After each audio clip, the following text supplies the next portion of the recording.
48, Huddersfield Giants nil, the second time that Huddersfield have been nil in the 2024 season. When you get a blowout like this, was one thing's for certain, were Warrington professional and good? Absolutely, but they will not be judged on this game. Absolutely not. You Warrington Wolves fans out there, don't get too happy with this. Great for the points difference column, of course, but the bigger test is still to come this month. Leeds, Wigan and St Helens on the horizon for Warrington. Perhaps we'll know more at the end of July in terms of their chances of making sure that they're cemented for a home playoff place in 2024. As for the Huddersfield Giants, absolutely diabolical. It's gone. I'm going to say right here now, it is gone. Ian Watson cannot possibly see out this week. He can't.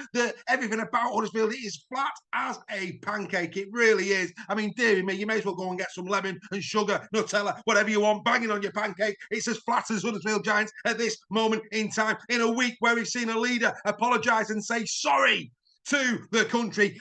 We have seen exactly the same from Ken Davy at the end of this game. Felt the need to put a statement out today, this Saturday. If you've not seen it, go over to Huddersfield Giants page. You'll be able to read that in full. Ken Davy not happy. There was a real telling moment at full time when his wife looked at him and said, "Are you okay?" Ken did not look okay, and he uttered some words to him. Was it Watson out? I don't know. But one thing's for certain, if you watch the Ian Watson press conference, again, go and watch that on their YouTube channel. It was absolutely a calamity. It really was. I mean, Ian Watson saying they haven't got the quality of the Warrington squad, but you're playing full cap, Ian. Ian, this is your team now. You've only got yourself to blame for that. If you're playing full cap, you've not managed your cap right. And the bottom line is, if you're a player in that Huddersfield Giants dressing room, if you're Adam Clune as an example who's been brought in at scrum half, I mean, he might know himself that he might not be as good a player as he is, but what you're actually doing is you're talking your players down, you're not building them up, and that's a real problem. Look at what Mike Eccles has done this season at London. He's been on hiding after hiding, but he's reflected, and he never ever criticises his team too much. He's constantly trying to build them up. That's what you need to do. I mean, it's as far as not only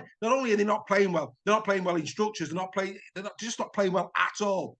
There's nothing good, absolutely nothing good about the Huddersfield Giants at this moment in time that really isn't. Maybe actually, there is for the Cowbell Army. It might be called the final whistle. I don't know. But the bottom line is here, whatever you say, he's been in that position now for long enough. This is his team. He is the one who's been, I can't see Ken Davy overseeing transfer business. It has to be Ian Watson. So all of these players are yours. You're now talking them down. Jake Connor, there is an absolute dividing line between him and his fellow peers. The body language between Jake Connor and the other players. And again, that is a major own goal. A major own goal. I mean, if you can see it as a supporter that things aren't right with Jake Connor, not only as a player, he's not playing good rugby league at this moment in time, but the relationship, it's completely fractured between him and his teammates. I mean, they might not come out of the camp, but when you see the likes of Luke Yates, Ian Young, Elliot Wallace, really getting into his ear, there was a moment in the game where, I think it was in the first half, where again, Jake's holding his chin, and I can't remember which player it was. You'd have to go and watch it on the rerun. But one of the players just walked past. I think it was actually, I'll tell you it was Tony Lahea.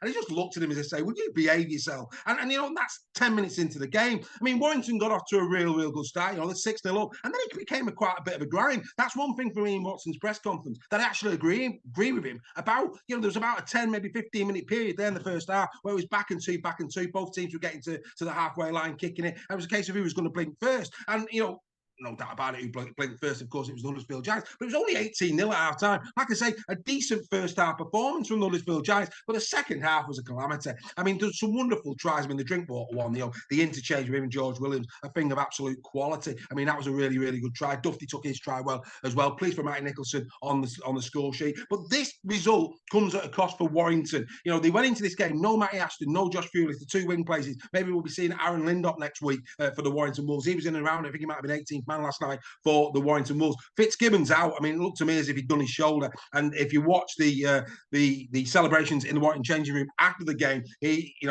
was keeping his shoulder and his arm very still. He was at the full-time whistle. So I think Fitzgibbon's out. I would guess, I'm just going to go there, at least 4 weeks. That's what I'm going to go with him. If it's a hamstring for Toby King, you're looking at anywhere from 3 to 4 weeks there, maybe a little bit longer for Toby King. Wrench, for me, looked a season breaker. I mean, I really feel for Connor Wrench. He's just getting no look at all. He's a great talent, Connor Wrench, but hopefully injuries just don't blight his career, because at the moment he's having a terrible run of form in terms of his injuries. Massive one last year, of course. He's come back from that, and it looks like his knee may have gone again. And the fact that Sam Burgess at full time said that he was concerned for Connor Wrench, that could be another young protege there at Warrington alongside Leon Hayes that's going to be sitting this season out. Paul Vaughan had a better game in this one, getting 168 metres, but so too did Zane Musgrove for the Warrington Wolves, and that's a real positive. Zane Musgrove is getting the same 168 metres off 17 carries. It took only 18. He got 4 tackle busts as well, did Zane Musgrove. So a really good, punching, powerful performance from Musgrove. But like I say, you're coming up against a Huddersfield Giants team that, quite frankly, have no bite, have no charisma, have no spirit. And I'm just going to say it. And Ken, my friend, I think you're a gentleman of rugby league, but the time is nigh. There's no way.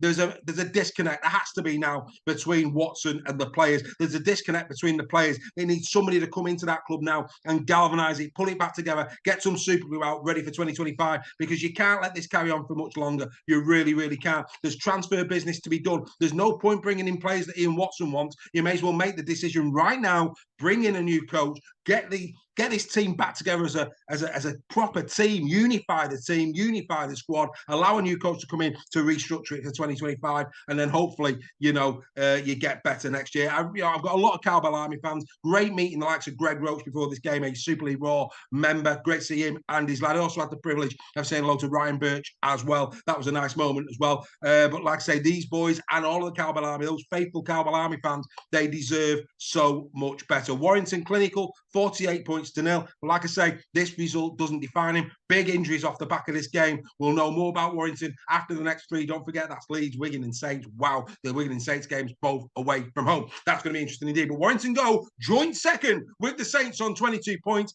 And as for you Huddersfield Giants fans, well, there's a good game on today that you might want to watch. Hull KR against Catalan Dragons. That might be worth a watch. You might get a bit more enjoyment out of that one. But Warrington go marching on in Super League, a far better 2024 than it was 2023. It's Warrington Wolves 48, Huddersfield Giants nil. Don't forget to like, comment and subscribe, and we'll see you later in the day.